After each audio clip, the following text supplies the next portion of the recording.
नमो नमः मित्रों, संस्कृत जीवनों में आप सभी का स्वागत है। जैसा कि 8:30 बज चुके हैं तो हम सभी लोग अपनी कक्षा में उपस्थित हैं, जिसके अंतर्गत भर्तृकृत नीति शतकम श्लोक का ग्रंथ का हम लोग अध्ययन कर रहे हैं। तो अब तक की कक्षाओं में हम लोगों ने कुल 99 श्लोकों का अध्ययन कर लिया है और आज हम उससे आगे के जो कि कर्म पद्धति अंतिम पद्धति है, अंतिम पद्धति के जो अंतिम श्लोक चल रहे हैं उन सभी के साथ हम लोग उपस्थित हैं। और जैसा कि सभी पद्धतियों में 10-10 श्लोक हैं और यदि हम मंगलाचरण की पद्धति को जोड़ लेते हैं तो हमारे 101 श्लोक हो जाते हैं। और जैसा कि हमने आपको पहले भी बता दिया है कि 3 श्लोकों का अर्थात जो परिशिष्ट में दिए हुए 3 श्लोकों का अध्ययन हम लोग बीच में कर चुके हैं। इस कारण जो हमारी संख्या है वह 101 से बढ़कर के हमारी 104 तक पहुंच जाएगी, क्योंकि 101 नीति शतकम और 3 परिशिष्ट के श्लोकों के सहित हमारे 104 श्लोक हो जाएंगे। तो आज की कक्षा में हमारे जितने भी श्लोक हैं यह सभी परिशिष्ट से कर्म पद्धति से लिए गए हैं। तो आइए हम लोग इनका अध्ययन करते हैं। और कल की कक्षा तक हम लोगों ने 99 श्लोकों का अध्ययन कर लिया था। तो जो भी मित्र हमारे साथ लाइव जुड़ चुके हैं सभी लोग वीडियो की लिंक को अपने दोस्तों के साथ शेयर कर दें, जिससे कि अधिक से अधिक लोग लाइव आए। और आप सभी को वीडियो अच्छी लगती है तो वीडियो को लाइक अवश्य किया कीजिए और कमेंट करके अपने सुझाव आपके जो भी हुआ करें उनको कमेंट करके अवश्य बताया कीजिए। तो आइए हमारा जो 100वां श्लोक है इसका अध्ययन करते हैं। तो जैसा कि आप लोग देख रहे होंगे यह जो श्लोक है यह सभी कर्म पद्धति से लिए गए हैं। तो इन सभी श्लोकों के अंदर जो मुख्य रूप से दर्शाया गया वो कर्म की महत्ता को ही दर्शाया गया है। तो आइए पहले वाचन करते हैं फिर अर्थ को जानते हैं। आप सभी लोग मेरे साथ दोहरा लीजिए।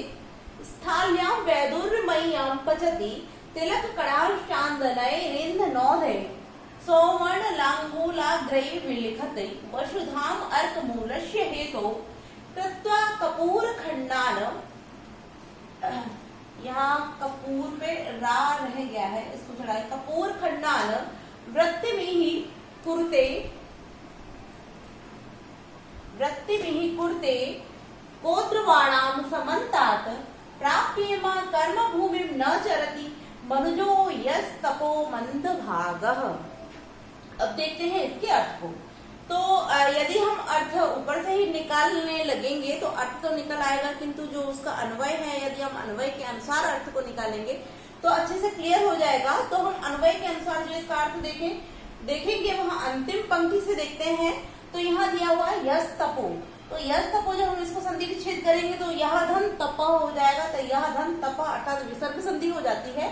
तो यह माने जो मंद भाग्य अर्थात भाग्यहीन, अर्थात चाहे भाग्यहीन कर लीजिए अभागा कर लीजिए या मंद भाग्य ही कह लीजिए, कोई फर्क नहीं पड़ता, सभी का एक ही अर्थ होता है। यह माने जो मंद भाग्य अर्थात भाग्यहीन या अभागा, मनुजो माने मनुज अर्थात मनुष्य, कि जो मंद भाग्य अर्थात भाग्यहीन मनुष्य इमाम कर्म भूमि, इमाम माने इस कर्म भूमि को, प्राप्य माने प्राप्त होकर अर्थात इस कर्म भूमि पर जन्म लेकर।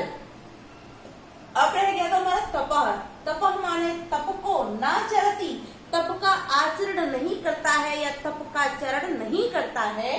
तो चरण से चरती अर्थात तप को नहीं चरता है, तात्पर्य तप का आचरण नहीं करता है। पुनः देखते हैं कि यह माने जो मंद भाग्यहीन या अभागा, मनुजो माने मनुष्य, इस कर्म भूमि अर्थात इस पृथ्वी पर प्राप्येमा, इस कर्म भूमि को प्राप्त करके या इस कर्म भूमि पर जन्म लेकर, तपः न चरति तप का आचरण नहीं करता है या तप को नहीं चरता है, उसका जन्म लेना ही व्यर्थ होता है। अब देखते हैं किस प्रकार कि तो वह क्या करता है, अर्थात जिसने इस पृथ्वी पर इस कर्म भूमि को प्राप्त करके इस पृथ्वी पर जन्म लेकर यदि तप को नहीं किया, यदि तप का आचरण नहीं किया तो उसका जीवन जो है वो व्यर्थ ही होगा। अब वो किस प्रकार व्यर्थ होगा, तो आगे की 3 जो पंक्तियां हैं इन तीनों पंक्तियों में भर्तृहरि जी दर्शा रही हैं कि किस प्रकार से उसका जो जन्म है वो व्यर्थ हो जाएगा। तो आइए हम देखते हैं इसकी पंक्तियों के अर्थों को। तो यहाँ सबसे पहले लिखा हुआ है स्थाल्याम वैदुर्यमय्याम। वैदुर्यमय्याम अर्थात वैदुर्यमणि।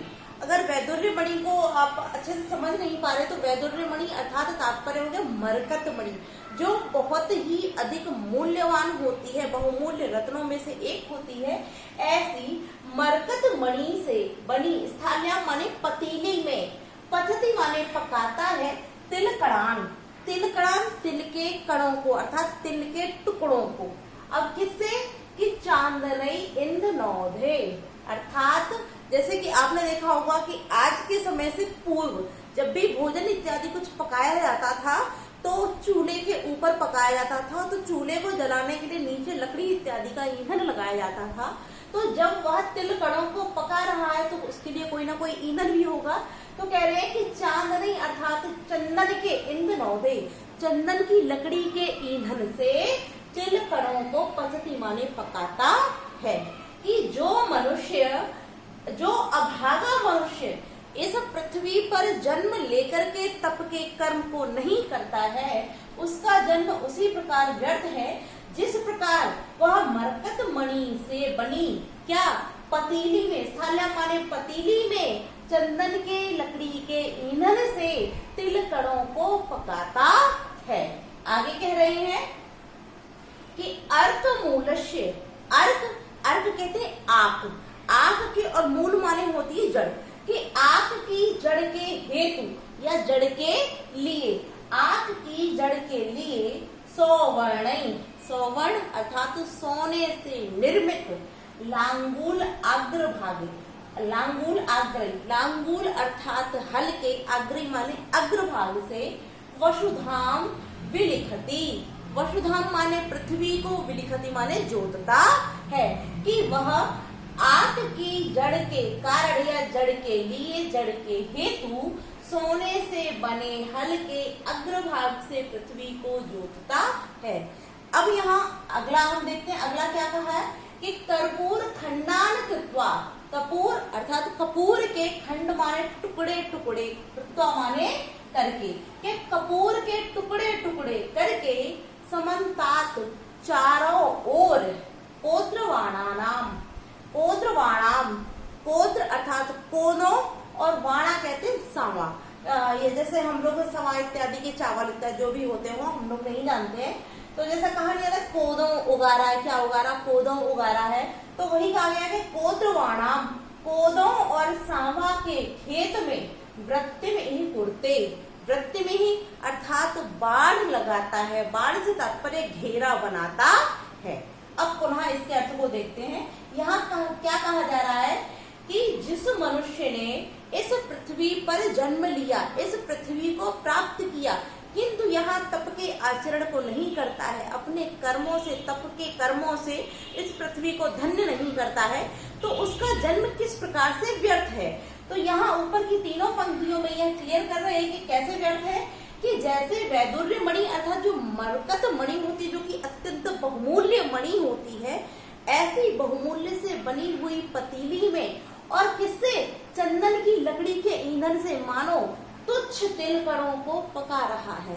जैसे कि तिल कणों को पकाने के लिए आप किसी भी पात्र में पका सकते थे, किसी भी लकड़ी के ईंधन से पका सकते थे, किंतु जो कहा जा रहा है वो अत्यंत असंभव कार्य है।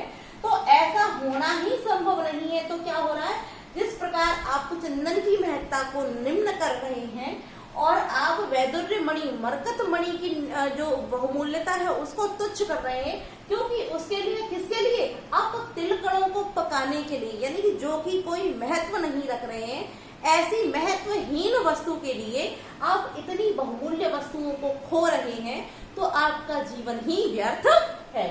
इसी प्रकार से कि आग की जड़ के लिए सोने से बने हल के अग्रभाग से धरती को जोतता है, कि जो आग की जड़ होती है उसका कोई मूल्य नहीं होता है। ऐसी सोने आग की जड़ के लिए जो सुवर्ण है, बहुमूल्य रत्न है, उससे निर्मित हल और उसके हल के अग्रभाग से आप पृथ्वी को यदि जोत रहे हैं, तो आपका वह जो सोने का हल बनाया हुआ उसका परिश्रम और उसकी बहुमूल्य होना, यह सभी व्यर्थ है, क्योंकि इस आग की मूल का कोई भी महत्व नहीं होता है।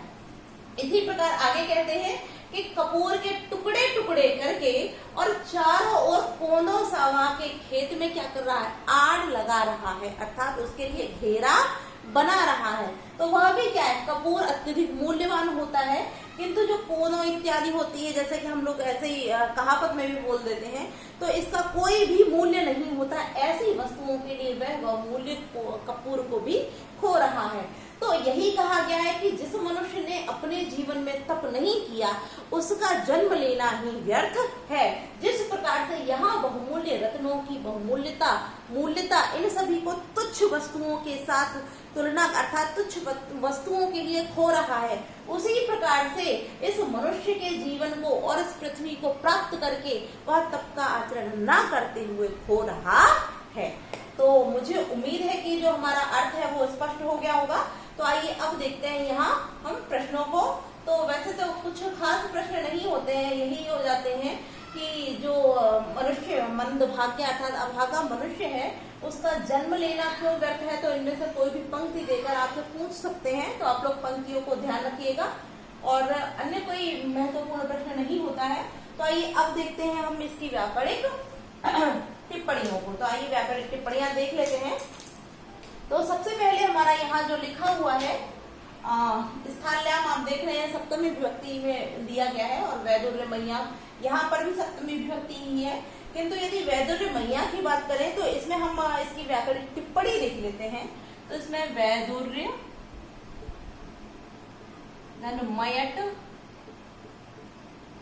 मयट प्रत्यय के साथ गीप और गीप प्रत्यय के साथ हम स्वादि की उत्पत्ति करके सप्तमी विभक्ति में प्रयोग करेंगे तो वैदुर्य मय्याम शब्द हमारा बन जाता है। इसके आगे हम जब देखते हैं कि यहाँ लिखा हुआ है चांदन ईंधनौघे, तो चंदन का ईंधन अर्थात चंदन की लकड़ी का ईंधन। तो आप अर्थ से ही स्पष्ट कर रहे हैं, यहाँ पर षष्ठी तत्पुरुष समास हमारा हो जाता है। अब यदि हम बात करें यहाँ पर संधि की, तो कणांस धन, यहाँ पर जैसे कि आप देख रहे हैं कणांस धन चंदनई तृतीय विभक्ति में है और रा जो है इसको विसर्ग हो जाएगा, तब यहाँ पर हमारी विसर्ग संधि हो जाती है और यह भी हमारा तृतीय विभक्ति में ही प्रयुक्त है। आगे सौवर्ण लांगूल आग्रही, तो सौवर्ण लांगूल अर्थात सोने के स्वर्ण से निर्मित हल या सोने का बना हल, तो यहाँ पर भी हमारा जो है षष्ठी तत्पुरुष समास ही हो जाएगा। और सौवर्ण शब्द की यदि हम बात करते हैं तो सुवर्ण के साथ जब हम अण प्रत्यय का विधान कर देंगे तो हमारा सौवर्ण शब्द निष्पन्न हो जाएगा। और इस पे में भी हमारी विसर्ग संधि जो रा ऊपर देख रहे हैं इसको विसर्ग हो जाएगा तो विसर्ग संधि हो जाती है और यहाँ पर भी हमारी विसर्ग संधि हो जाएगी, क्योंकि वहां पर भी आप विसर्ग देख रहे हैं, राव देख रहे हैं, तो इस रा को विसर्ग आदेशित हो जाएगा। वसुधाम धन अर्थ मूलस्य मोहनस्वार सूत्र से मोहनस्वार संधि अनुस्वार संधि हो जाएगी और हेतु के योग में यहाँ पर हेतु सूत्र से षष्ठी विभक्ति का विधान कर दिया गया है। ठीक है, आगे हम देखते हैं हमारा यहाँ लिखा हुआ है कत्वा में आप जान ही रहे कृ धातु के साथ कत्वा प्रत्यय के विधान से कृत्वा हो जाएगा और खंडान में द्वितीय व्यक्ति है, वृत्ति में ही यहाँ पर भी हमारी अनुस्वार संधि हो जाएगी। पोद्रवाणामं समन्तात प्राप्य धन इमा यहाँ आद गुणा सूत्र से गुण संधि हो जाती है। आगे मनजह, यहाँ पर भी हमने जैसे पहले ही चर्चा करी है विसर्ग संधि होती है। मंदभाग्य की शब्द की बात करें तो यहाँ पर हमारा बहुब्रीहि समास हो जाएगा मंदभाग्य शब्द में। ठीक है, तो हम लोगों ने अर्थ जान लिया, व्याकरणिक टिप्पणियां जान ली। यदि हम बात करें इस श्लोक में छंद की, तो आप जैसा कि देखकर समझ ही पा रहे हो सबसे लंबा छंद है, तो यहाँ स्त्रद्रा छंद है। और यदि हम अलंकार की बात करें तो इस श्लोक में माला दीपक अलंकार प्रस्तुत किया गया है। तो आइए हम लोग अब पढ़ते हैं हमारे 101वें श्लोक की ओर। आइए इसका पहले वाचन कर लेते हैं, फिर इसके अर्थ को जानेंगे। तो आप सभी लोग मेरे साथ पहले दोहरा लीजिए। नैवाकृति फलति नैव कुलम न शीलम विद्यापि नैव न च यत्न कृतापि सेवा भाग्यानि पूर्व तपसा खलु सिंचितानि काले फलस्य पुरुषस्य यथैव वृक्षः।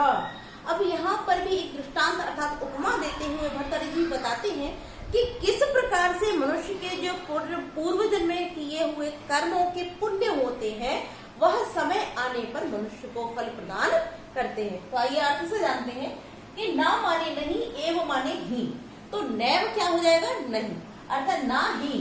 आकृति माने आकृति अर्थात आकार, फलति माने फलता है, कि जो मनुष्य है उसका जो आकार आकृति होती है वह फलति अर्थात फलती नहीं है।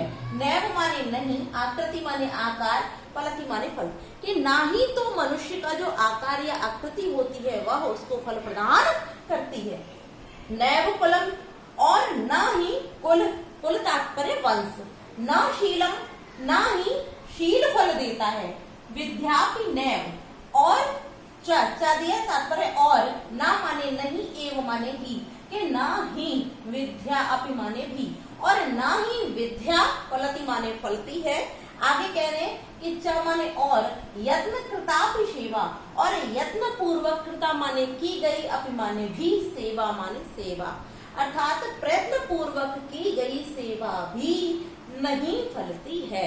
अर्थात मनुष्य के लिए ना तो उसका आकार फल देता है, ना ही जो उसका वंश कुल होता है वह फल देता है, ना ही उसके अंदर जो सील सदाचार गुण होते हैं वह फलते हैं, और ना ही विद्या का जो ज्ञान होता है, ना विद्या उसकी फलती है, और ना ही प्रयत्न पूर्वक की गई सेवा ही फल देती है। अब जब यह सारी फल नहीं देते हैं तो कौन फल देता है? आइए देखते हैं। आगे कहते हैं कि खलु माने निश्चित ही, पुरुषस्य मनुष्य के, कि जो निश्चित रूप से मनुष्य के पूर्व तपसा, पूर्व माने पूर्व किए हुए, पूर्व किए तात्पर्य पूर्व जन्म में किए हुए तप रूपी क्या पुण्यों से सिंचितानी सींचे गए भाग्यानी, भाग्य ही पुरुषस्य पुरुष के, काले माने समय पर, फलस्य माने फल को देते हैं। फल यहाँ देख लेते हैं, फलंती, सॉरी यहाँ गलत लिख गया है हमारा, यहाँ फलस्य नहीं फलंती होगा, फलंती पुरुषस्य, इसको सही कर लेते हैं, काले फलंती,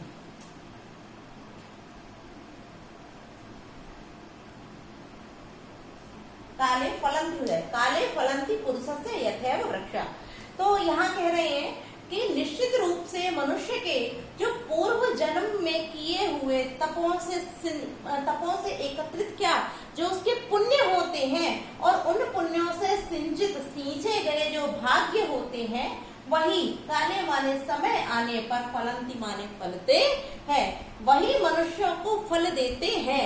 कब? समय आने पर। और कैसे? जो उसने पूर्व जन्म में, अर्थात चाहे उसके पूर्व जन्म की बात करें, चाहे उसी जन्म में उसने पूर्व में पुण्य जो किए हैं, जो तप किए हैं, पुण्य किए हैं, उन तप और पुण्यों से सींचे गए जो उसके भाग्य होते हैं, वही भाग्य उसको समय आने पर फल देते हैं। अब कहने किस प्रकार? यथैव, यथा माने जिस प्रकार, एव माने ही, जैसे ही, वृक्षा माने वृक्ष, काले फलंती, जैसे समय आने पर, काले माने समय पर, फलंती माने फल देते हैं, कि जिस प्रकार जो वृक्ष होते हैं, वृक्ष समय आने पर फलंती माने फल देते हैं, पुरुष माने मनुष्य को, कि जिस प्रकार वृक्ष मनुष्य को समय आने पर फल देते हैं, उसी प्रकार निश्चित रूप से मनुष्य के जो पूर्व जन्म में किए हुए तपों से, पुण्यों से संचित क्या भाग्य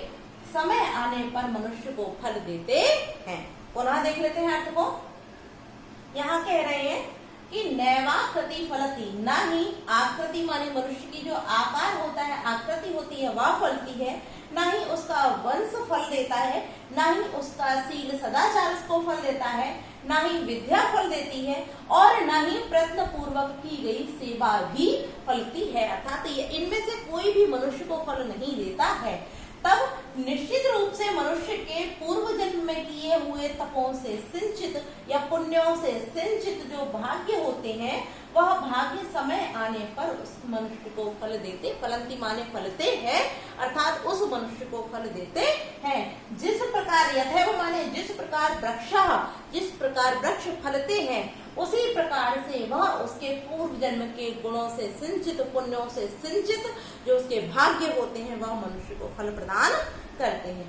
तो आइए अब देखते हैं इसकी जो महत्वपूर्ण प्रश्न यहाँ से बन सकते हैं। तो सबसे पहले प्रश्न तो हमारा यही बनता है कि समय आने पर मनुष्य को कौन फल देता है।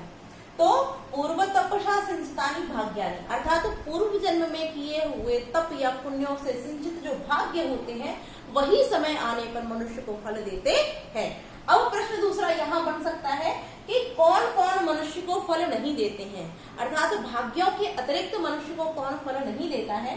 तो ना तो उसकी आकृति फल देती है, ना कुल देता है, ना सीध देता है, ना विद्या, ना ही यत्न पूर्वक की गई सेवा। तो 1 2 3 4 5 अर्थात 5 वस्तुएं ऐसी हैं जो मनुष्य को फल नहीं देती हैं, किंतु कौन फल देता है, उसके पूर्व जन्म में किए गए तपों से सिंचित जो भाग्य होते हैं वही मनुष्य को फल देते हैं। अब तीसरा प्रश्न हमारा यहाँ यह बन सकता है कि मनुष्य के जो पूर्व जन्म के तपों से सिंचित जो भाग्य हैं वो किसके समान मनुष्य को समय आने पर फल देते हैं। तो यथैव वृक्ष अर्थात वृक्षों के समान समय आने पर फलते हैं। इस प्रकार से हमारे यहाँ प्रश्न हो जाते हैं। तो आइए अब देखते हैं व्याकरणिक टिप्पणियों को। तो सबसे पहले हमारा जो शब्द है नैव आकृति, तो ना धन एव नैव, यहाँ पर वृद्धि संधि हो जाएगी वृद्धि रचि सूत्र से। उसके बाद नैव धन आकृति, यहाँ पर दीर्घ स्वर संधि हो जाएगी। और आकृति की हम निष्पत्ति देख लेते हैं। तो आ के साथ जब क्री धातु और क्री के साथ जब हम कितिन प्रत्यय का विधान करेंगे तब हमारा आकृति शब्द निष्पन्न हो जाता है। ठीक है, फलत आप देखते ही है, नैव हमने अभी चर्चा कर ही ली है। अब हम देखते हैं विद्या। तो विद्या शब्द में विद धातु है, विद धातु के साथ हम जब क्यप प्रत्यय का विधान करते हैं तो क्यप के साथ टाप प्रत्यय के विधान से यहाँ विद्या शब्द हमारा बन जाता है। और पुनः नैव शब्द हो जाएगा। तो नैव हम लोग चर्चा कर चुके हैं। यत्न कृता, यत्न में हम देख चुके हैं यत धन नंग, यत धन नंग प्रत्यय से यहाँ यत्न शब्द निष्पन्न होता है।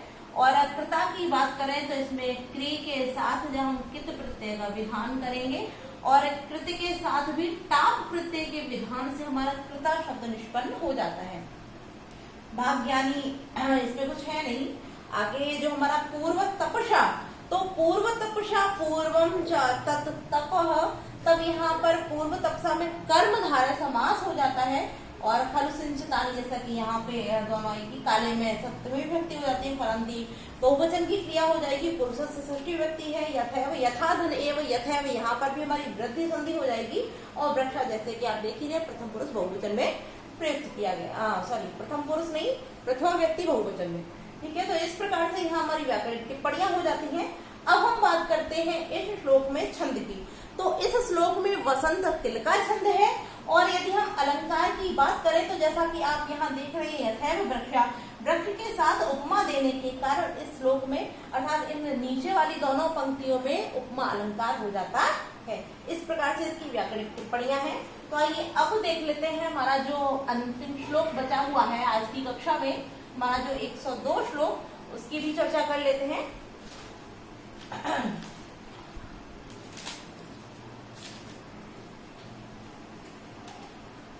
आइए इसका भी पहले वाचन कर लें, तत्पश्चात इसके अर्थ को जानेंगे। कि मज्जत त्वं वसि यातुं मेरु शिखरं शत्रुंजयत्वा हवे वाणिज्यं कृषि सेवने च सकला विद्या कला शिक्षिताम् आकाशं विपुलं प्रयातु भगवत् कृत्वा प्रयत्नं परं नाभ्यं भवति हि कर्म वशते भाव्यस्य नाशः कुतः।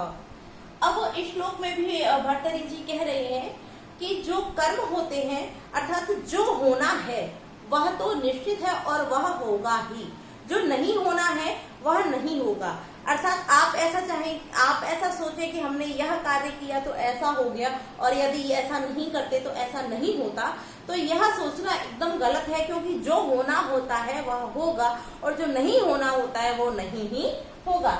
आपके किसी भी कार्य से कोई फर्क नहीं पड़ता है। तो इसका अर्थ जानते हैं। तो यहाँ सबसे कह रहा है मज्जतु धन अम्भसी, संधि विच्छेद करेंगे तो मज्जतु धन अम्भसी हो जाएगा। यड़ संधि है जैसा कि आप सभी देख रहे होंगे। मज्जतु माने डूब जाते हैं, अम्भसी माने जल। अम्भसी तात्पर्य अम्ब जो है अर्थात जल के सप्तमी विभक्ति एक वचन में रूप है, तो अम्भसी यानी कि जल में मज्जतु माने डूब जाता है। अब कौन, तो मनुष्य की ही बात करते हैं। चाहे मनुष्य जल में डूब जाए या तो माने चढ़ जाए मेरु शिखरम, या फिर सुमेरु शिखर के अर्थात सुमेरु की चोटी पर चढ़ जाए। चाहे मनुष्य जल में डूब जाए, चाहे सुमेरु पर्वत की चोटी पर चढ़ जाए, चाहे आहवे, आहवे माने होता है युद्ध में, शत्रु माने शत्रुओं पर, जयतु माने जीत जाए, चाहे युद्ध में शत्रुओं पर विजय प्राप्त कर ले। वाणिज्यम व्यापार में, कृषि कृषि च माने और, सेवने सेवा वृत्ति में, सकला संपूर्ण विद्या और कलाओं को, शिक्षता माने सीख जाए, चाहे व्यापार कृषि और सेवा वृत्ति की संपूर्ण विद्याओं और कलाओं को शिक्षता माने सीख जाए अर्थात ज्ञान प्राप्त कर ले। आगे कहते हैं कि परम प्रयत्नम कृत्वा, और परम माने अत्यधिक, प्रयत्न माने प्रयत्नों को, कृत्वा माने करके, खगवत पक्षी के समान, विपुलम संपूर्ण या विस्तृत, आकाशम माने आकाश में, प्रयातु माने उड़ जाए, चाहे मनुष्य अत्यधिक प्रयत्न करके पक्षी के समान इस विस्तृत आकाश में उड़ने लगे। पुनः देखते हैं कि चाहे मनुष्य, अब यहाँ मनुष्य अपनी तरफ से जोड़ लेते हैं, यहाँ हालांकि नहीं दिया है किंतु यह सभी मनुष्य पुरुष के लिए ही कहा गया है, तो हम लोग मनुष्य अपनी तरफ से जोड़ लेते हैं कि चाहे मनुष्य अंबसी माने जल में, मज्जतु माने डूब जाए, या फिर सुमेरु के पर्वत अर्थात सुमेरु के शिखर पर, चोटी पर, या तो माने चढ़ जाए, चाहे मनुष्य जल में डूब जाए, चाहे सुमेरु पर्वत की चोटी पर चढ़ जाए, चाहे युद्ध में शत्रुओं पर विजय प्राप्त कर ले, या फिर वाणिज्य व्यापार में, व्यापार कृषि या और सेवा की वृत्ति की संपूर्ण विद्याओं और कलाओं की शिक्षा प्राप्त कर ले, चाहे प्रयत्न अत्यधिक प्रयत्नों को करके पक्षी के समान विस्तृत आकाश में उड़ने लगे। आगे कहते हैं इह माने यहाँ, कर्म वशते, कर्मों के कारण या कर्मों के द्वारा, न अभ्यम न अभाव्यम, सॉरी पुनः गलत तो नहीं है, सही लिखा हुआ, न भव्यम भवती कर्म वशते, कि कर्मों के कारण, ई माने यहाँ, यहाँ कर्मों के कारण, न माने नहीं, अभव्यम माने अनहोनी, नहीं, भवती माने होती है, कि यहाँ कर्मों के कारण अनहोनी नहीं होती है। अभव्यम, अभव्यम माने अनहोनी और भाव्यम माने होती है होनी, कि भाव, और आगे कहते हैं कि भाव्यस्य नाशः कुतः, और होनी का नाश भी, कुतः माने कहा, और होनी का नाश भी कैसे। पुनः देख लेते हैं इस अंतिम पंक्ति को, ऊपर तीनों वाली पंक्तियों का अर्थ स्पष्ट हो गए हैं, पुनः इस पंक्ति को देख लेते हैं। यह माने यहाँ कर्मवशते, कर्मवशतः अर्थात कर्मों के कारण या कर्मों के द्वारा, अभाव्यम अर्थात अभव्यम, अनहोनी, न माने नहीं, भवती माने होती है।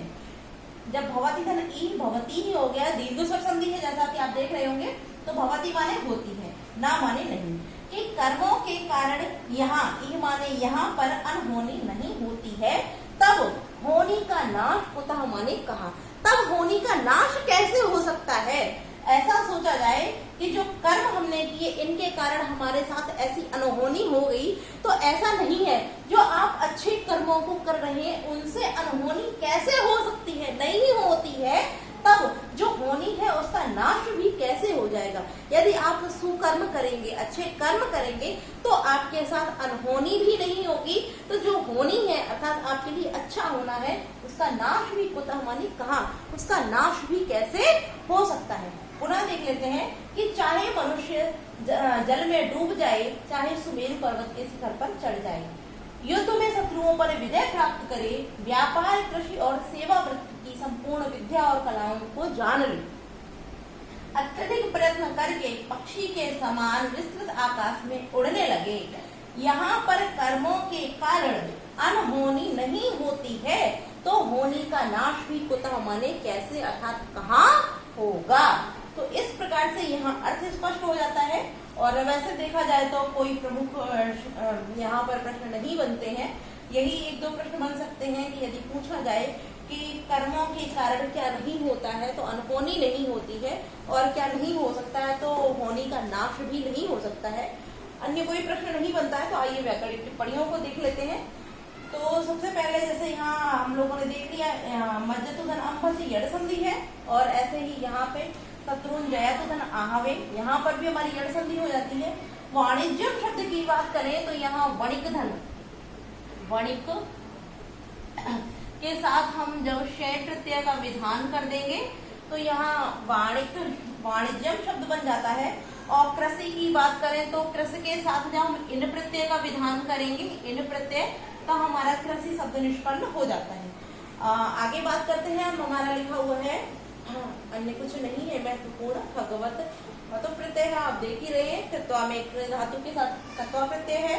नाभ्यम, तो ना धन आभ्यम, तो आभ्यम शब्द की बात करें, ना भव्यम आभ्यम, तो नए तत्पुरुष समास हो जाएगा। और भवति धन ई, दीर्घ स्वर संधि हो जाती है। आगे देख लेते हैं हम भाव्य शब्द, तो इसको देख लेते हैं। भाव्य की बात करें तो भू धातु के साथ जब ण्यत प्रत्यय का विधान करते हैं तो भाव्य शब्द बन जाता है। षष्ठी विभक्ति में हमारा भावेश हो जाएगा। और कुतः की बात कर लें तो किम के साथ जब हम तशिल प्रत्यय का विधान करेंगे, तशिल प्रत्यय, तब हमारा यहाँ पर कुतः शब्द निष्पन्न हो जाता है। और कर्मवशता में भी कर्मवशधन तशिल प्रत्यय के योग से हमारा यहाँ पर भी कर्मवशता शब्द निष्पन्न हो जाता है। अब हम बात करते हैं इस श्लोक में छंद की, तो यहाँ शार्दूल विक्रीडित छंद है और इस श्लोक में भी दीपक अलंकार है। तो इसी के साथ आज की कक्षा हम लोग समाप्त करते हैं। और कल की कक्षा में हम लोग हमारे जो कि कर्म पद्धति के अंतिम श्लोक रह गए हैं उनका अध्ययन समाप्त करके और आगे हम लोग जो परिशिष्टि के महत्वपूर्ण श्लोक हैं उनका अध्ययन करने के पश्चात फिर हम लोग अपनी आगे कक्षा देखेंगे जो कि सुपर टेट के अनुसार हम लोग प्रारंभ करेंगे। तो सभी लोग प्रतिदिन लाइव आया कीजिए और आप लोग ऐसा मत सोचिए कि सुपर टेट में इन श्लोकों की महत्ता नहीं है। तो जैसा कि हम पाठ्यक्रम की जब चर्चा करेंगे तो आप सभी जान जाएंगे, जब वहाँ पद्यांश और गद्यांश की बात होती है तो उन गद्यांश और पद्यांश में भी इन श्लोकों से दिए हुए कुछ भी प्रश्न पूछ सकते हैं। तो इसलिए ये सभी कक्षाएं जो हमारी हैं वो सुपर टेट के विद्यार्थियों के लिए बहुत ही महत्वपूर्ण है। तो आज के लिए हम लोग इतना ही रखते हैं। कक्षा कैसी लगी आप लोग कमेंट करके अवश्य बताएं। नमो नमः।